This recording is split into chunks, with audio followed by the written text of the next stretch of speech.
amis de la Voix du Christ par les ondes, je vous salue encore une fois dans le beau et précieux nom de Jésus-Christ.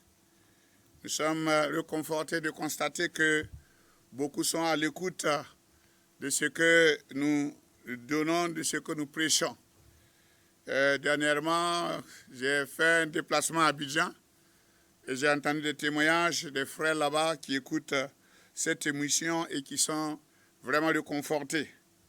Donc cela est encourageant car la parole de Dieu est puissante et efficace. Et donc, la fois passée, nous parlions des symptômes de l'oppression démoniaque. Et nous avons cité l'exemple de l'homme de Gadara dans Marc 5. Nous voulons continuer cette petite série pour continuer à développer en ce qui concerne les symptômes pour une oppression démoniaque. Parce que la maladie mentale, elle est réelle, elle est visible, elle est parmi nous. Comme je l'avais dit par le passé, une étude scientifique montre que 41% des Burkinabés, à Ouagadougou en tout cas, ont des prédispositions de folie ou de maladie mentale. Cela est sérieux et c'est ce que la science a pu observer par certainement des observations scientifiques. Mais si c'est sur le plan spirituel, cela peut aller au-delà de ce chiffre-là. J'allais dire même que ce chiffre même pourrait être doublé. Donc, nous allons continuer. Huitième symptôme, la dépendance. La dépendance. Beaucoup sont dans une dépendance terrible parce que ils croient qu'ils font pour leur plaisir. Ils croient que c'est naturel. Ils croient que c'est une position sociale. Cela montre qu'ils sont riches et ils sont dans des dépendances. Et je vais en citer quelques-uns. Et c'est le signe aussi d'une oppression démoniaque. C'est la dépendance à l'alcool. L'alcool vous amène dans un état second. C'est pourquoi à la Pentecôte, quand Pierre et les autres étaient remplis du Saint-Esprit, ils parlaient en langue et ceux qui les écoutaient, parce que c'était un temps de pèlerinage à Jérusalem, les gens disaient qu'ils étaient ivres, ils étaient sous. Pierre dit, nous ne sommes pas sous, nous ne sommes pas ivres. Il n'est que le matin, c'est encore très tôt le matin. Mais vous comprenez que ça veut dire que l'alcool peut amener quelqu'un dans un état second. Ça, c'est d'un. Et cela peut être une porte ouverte, justement, pour une possession démoniaque. Au début, c'est ta volonté, mais par la suite, tu deviens dépendant totalement. Tu ne peux pas passer une journée sans prendre ta dose, une bière ou, je ne sais pas, quelque alcool. Et plus tu persévères, plus une bouteille ne te suffit plus.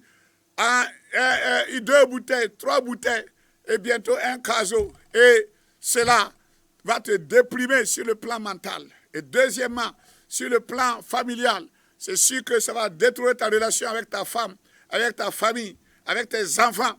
Et sur le plan économique, sur le plan financier, c'est de l'argent qui sort en quantité chaque jour. Tu peux refuser de nourrir ta famille, de payer la scolarité de tes enfants. Mais comme tu es dépendant de l'alcool, tu es obligé d'aller. Tu es obligé. Tu es obligé. Et si tu n'as même pas les moyens de boire la bière, c'est le qui me pousse ou le dolo à 100 francs, 200 francs. Vous voyez, c'est une dépendance, ce que le démon peut apporter dans ta vie. Donc, il faut être conscient de cela et chercher à être délivré. Beaucoup d'autres sont, c'est la drogue. Tu goûtes un peu, ça t'amène dans une euphorie avec des choses qui t'illuminent. Tu te crois autre que ce que tu es réellement. Alors qu'en réalité, cela t'affaiblit sur le plan mental. Cela t'affaiblit sur le plan physique. Et cela t'affaiblit sur le plan économique. Parce que la drogue est très chère si tu deviens dépendant, et certainement, les démons profitent pour en faire de ton corps leur asile. Il y a également la dépendance au sexe. La dépendance au sexe. Et l'ennemi va te pousser, les démons vont te pousser à ne pas te contenter d'une seule femme. Or, dans le jardin d'Éden, Dieu a créé Adam. Et quand il l'a endormi, parce qu'il était seul, il a endormi, il a tiré une côte. Il aurait pu tirer 2, 3, 4, 5, 6, comme toi, tu les aimes. Mais Dieu ne l'a pas fait ainsi. Parce que si elle levait plusieurs côtes, la cage thoracique allait s'affaisser. Ton corps et ton cœur allaient être comprimés.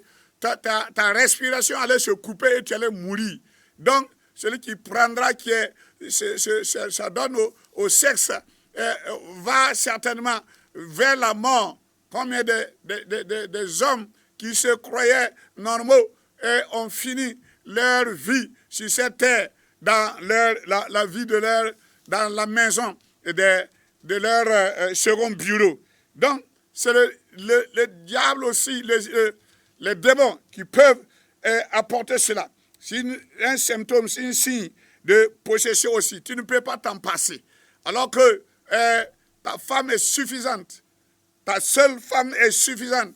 La femme de ton mariage. La femme dont les deux familles sont témoins. Dieu est témoin. Les autorités sont témoins. Tu dois t'attacher à ta seule femme. C'est ce que la parole de Dieu dit. Beaucoup d'autres, c'est à la nourriture, à l'exagération. Et nous constatons que c'est devenu une mode généralisée. Beaucoup trouvent toujours des occasions pour faire la bombance, pour manger à l'excès. Regardez, même nos mariages aujourd'hui, combien de réceptions. Après la mairie, après l'église, on va à la réception. Ouara 2000, Espace Dieudonné. Après, il faut aller où? C'est la mariée. Après, il faut aller où? C'est le marié. Et vous passez toute la journée à manger. Et beaucoup profitent pour exagérer, pour voler des bouteilles de boissons, pour voler des poulets. Et cela vous amène où? La joie qui se termine par un péché. Et si vous ne changez pas, ça veut dire que vous avez une porte ouverte pour être possédé. Pour que les démons puissent, les jeux de société, toutes sortes de jeux, les cartes, les baby-foot, les lido, tout ça, les damiers, le wallet, tout ça. L'ennemi fait de telle sorte que vous perdez votre temps. Au lieu de lire la Bible, au lieu de prêcher la parole de Dieu, vous perdez votre temps dans des choses inutiles. Et la télévision est venue ajouter à cela. Les réseaux sociaux, on est toujours divertis. Le diable fait de telle sorte que nous soyons dans le divertissement en permanence. Donc, ce qui fait même, nous amène à diminuer même le temps de notre sommeil. Nous prenons cela à regarder des films, à regarder des vidéos, à regarder des choses de rigolade. Et vous savez, c'est une porte ouverte pour que les démons viennent. Certains vont me dire, bon, lui là, il exagère un peu. Oh, on ne peut pas se détendre. Oui, tu peux te détendre. Mais il faut savoir limiter. Si cela devient une dépendance, ça veut dire qu'il y a un démon derrière. Donc, faites beaucoup attention. Donc, je n'ai pas dit que forcément les démons qui provoquent ces choses, mais les démons attendent que vous atteignez un certain niveau. Ils vous accompagneront, vous pousseront. Et quand vous êtes dans la dépendance totale, ils peuvent faire de votre vie une vie de misère, une vie de pauvreté, une vie de dislocation familiale. Et pourquoi pas de divorce, de suicide. Et vous devenez même un problème de société. Et c'est en cela que cela n'est pas bon, cela n'est pas normal. Et vous oubliez le principal recommandation qui est d'honorer ton Dieu de tout ton cœur, de toute ta force. N'est-ce pas? Nous devons offrir notre temps entièrement à Dieu. 9e symptôme, la déviance sexuelle. Je réinsiste parce que c'est l'arme vraiment par excellence que les démons utilisent pour justement détruire la société actuelle. Détruire la société actuelle. Et ça devient même des sujets de politique générale dans les pays occidentaux et qui veulent nous imposer ça, même en Afrique. Je sais que ces déviances-là existent, mais nous devons nous ramener à la parole de Dieu pour que nous puissions éviter ces déviances sexuelles-là. Car quand vous quittez partout la ville, quand beaucoup dorment, c'est sûrement beaucoup s'éveillent. Quand beaucoup dorment, c'est pourquoi beaucoup vont dans les maquis, dans les bars, partout, pour se saouler, pour courtiser, etc., etc. Et on crie chaque jour que la vie est chère, il n'y a pas d'argent. Or, cet argent est éparpillé et jeté partout. Donc, quel honneur vous faites au Dieu vivant qui vous donne à manger tous les jours, malgré le péché. Donc, cette déviance sexuelle-là, c'est comme quand le fils de Jézabel demanda ce qu'il en était de la paix. Jéhu retorqua, quoi? La paix, tant que dure la prostitution de Jézabel. Ta main, la multitude de ses sortilèges. Donc, vous voyez, la déviance sexuelle n'est pas loin aussi des pratiques de sorcellerie. Parce que vous êtes envoûté et une seule femme ne vous suffit pas, un seul homme ne vous suffit pas.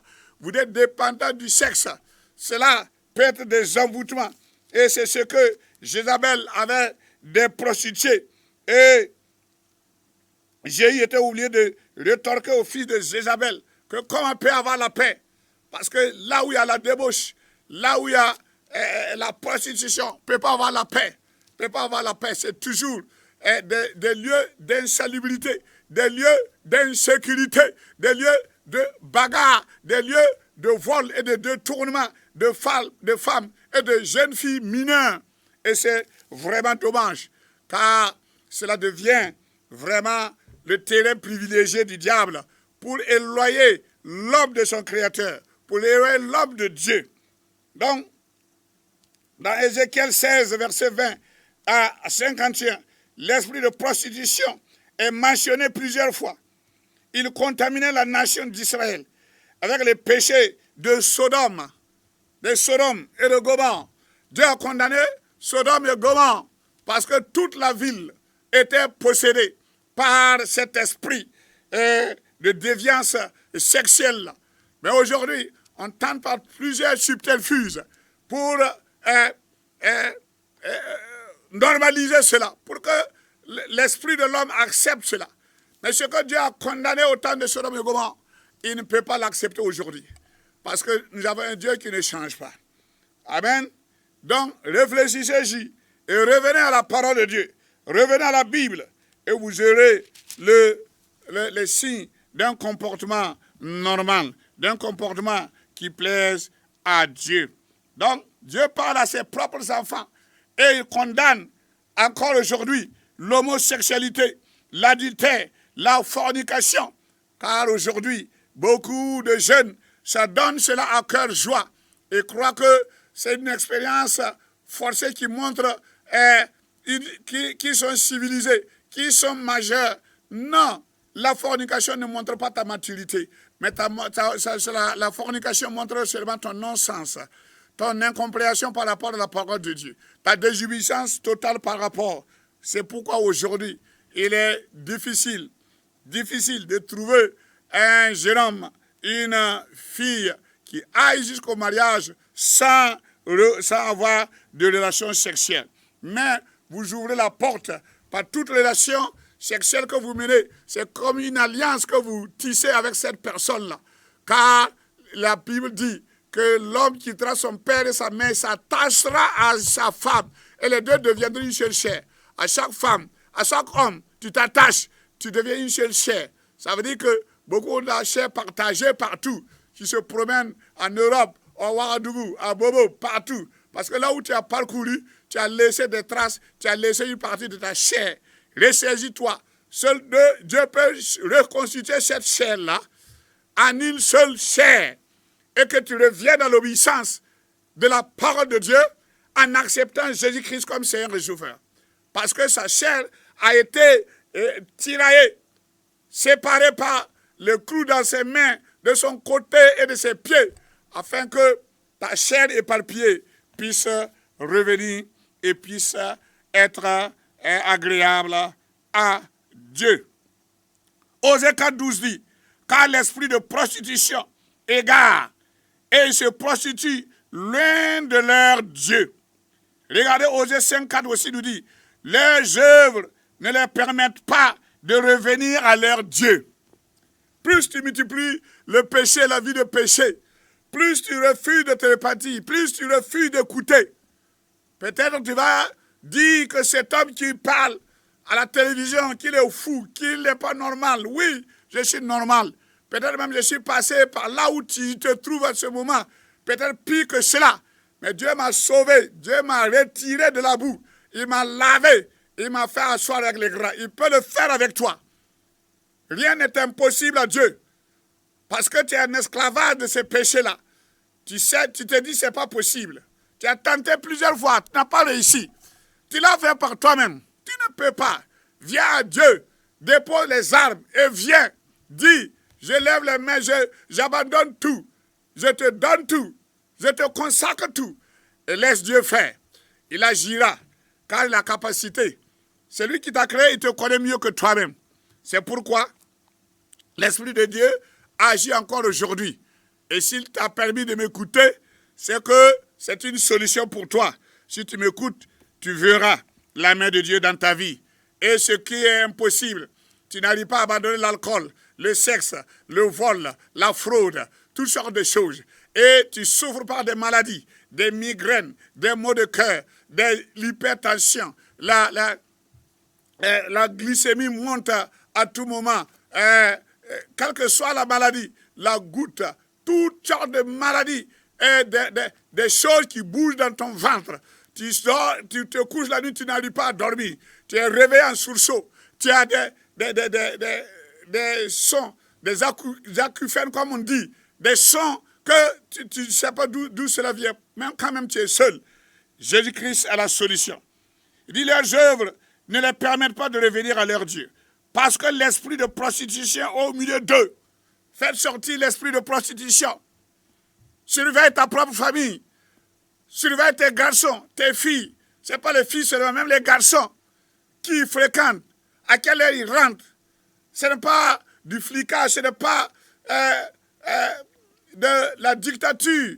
Mais un jour, tu vas pleurer parce que le péché n'est pas seulement, les conséquences du péché ne se limitent pas à la personne du péché, mais à tout son entourage, à toute sa famille, et surtout que cela implique un arrêt total ou temporaire de la destinée de ton fils et de ta fille.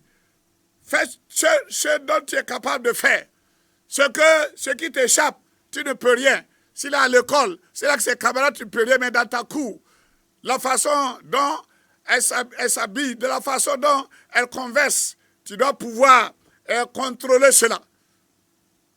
Et donner peu de chance à l'ennemi de s'infiltrer dans ta famille. Donc, je vous encourage, frères et sœurs, vous qui m'écoutez, à prendre le taureau par les cornes, à décider, à prendre une décision. Je veux que dans ma famille, l'Esprit de Dieu règne. L'Esprit de Dieu règne. Il faut qu'il en soit ainsi. Donc, tu dois faire le choix réel pour toi et pour ta famille. Parfois, il y a des choix. Si tu es le chef de famille, tu dois faire le choix pour toute ta famille. Je dis parfois à mes enfants, tant que vous êtes sous mon toit, je paye l'eau, l'électricité, je vous paye vos habits, à manger, vous êtes sous mon autorité. Je n'ai pas peur de vous, je dois vous dire la vérité. Car c'est ce que la parole de Dieu dit. Enseigne l'enfant pendant qu'il est encore jeune. Et quand il grandira, il ne s'en détournera point. C'est comme ça. Si vous ne le faites pas, il fera ce que vous faites aussi. Si l'enfant du féticheur, quand il grandit, c'est le fétiche. Donc, l'enfant du chrétien, quand il grandit, il doit être aussi chrétien. Pas par forcing, mais l'Esprit de Dieu, la parole de Dieu qui est en lui, que vous l'avez essayé, va à un moment donné germer et produire la foi en lui. Et il se tournera vers son Seigneur et son Sauveur. Donc, il y a aussi les symptômes de la défaite, l'échec et la dépression dans la vie chrétienne. L'échec, 2 Corinthiens 2, 14, Paul écrit, « Grâce soit rendue à Dieu qui nous a fait toujours triompher en Christ. » En Christ, nous triomphons toujours. Les échecs ne sont pas nommés, même si les échecs viennent. Non, c'est des étapes. C'est des étapes de renforcement de capacité, de renforcement de sagesse, pour comprendre que la vie est un combat. Et avec Dieu, nous ferons des exploits. 11e symptôme, la pratique de comportements occultes. Beaucoup, même chrétiens, retournent pour chercher des choses parce qu'ils n'ont pas la patience d'attendre le temps de Dieu. Ils n'ont pas le temps de se mettre en conformité avec la parole. Tu ne marches pas dans la sanctification. Et tu vas à l'église, tu crois que Dieu répond à tes prières? Ce n'est pas possible. Dieu est un Dieu saint. Ceux qui doivent l'adorer aussi, doivent l'adorer en vérité. Alléluia. En esprit et en vérité. Dans la sainteté. Si tu veux que Dieu réponde, alléluia, va devant Dieu et répands-toi. Et nous allons aller vite pour terminer. 12e symptôme, les problèmes d'élocution. Certains n'arrivent pas à parler. Les problèmes de langage, tout, sont toujours dans les grossièretés, sont toujours dans les plaisanteries. Ils voient toujours les choses en mal. Tout ça aussi peut dénoter. Matthieu 9, 22 et 32. 13e, l'interprétation erronée d'une doctrine. Pendant qu'on parle de la parole de Dieu, certains vont se moquer, certains vont même éteindre la télévision pour dire qu'est-ce que l'homme est en train de dire. Alors que pourtant c'est ton problème réel que je suis en train de dire. Et je te montre la solution. Tu ne peux pas t'en sortir ailleurs. Ce n'est pas possible. Et voilà comment tu dépéris. Voilà comment ton argent est en train de partir. Voilà comment ta femme t'a quitté. Tes enfants ont déménagé. Qu'est-ce que tu veux encore? Il faut écouter la parole de Dieu et revenir. Donc, c'est ça. Et 14e, l'égalisme religieux. Beaucoup disent, oh, j'ai ma religion, j'ai mon Dieu, j'ai mon chef religieux. Non, aucun religieux ne peut sauver un homme.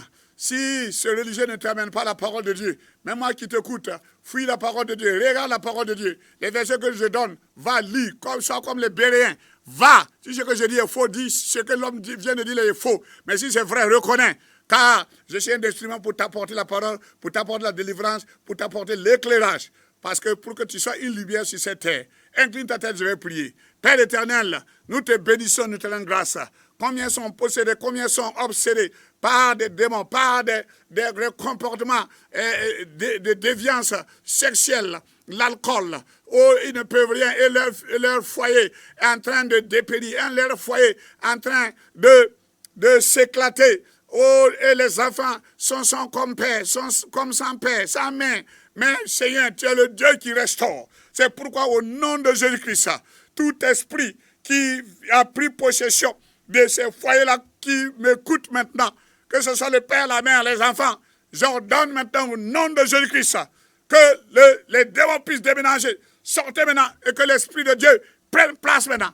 Car la parole de Dieu dit que nous sommes le temple du Saint-Esprit, nous ne sommes pas le temple des démons. Au nom puissant de Jésus-Christ, soyez délivrés, totalement libérés, et que votre cœur, qui était loin de Dieu, se tourne vers la croix, vers la parole de Dieu, vers le Saint-Esprit, pour recevoir délivrance, guérison, et prospérité, et toutes choses que vous demanderez à son nom. Car Dieu dit, tout que vous demandez à mon nom, si vous croyez, alléluia, il le fera.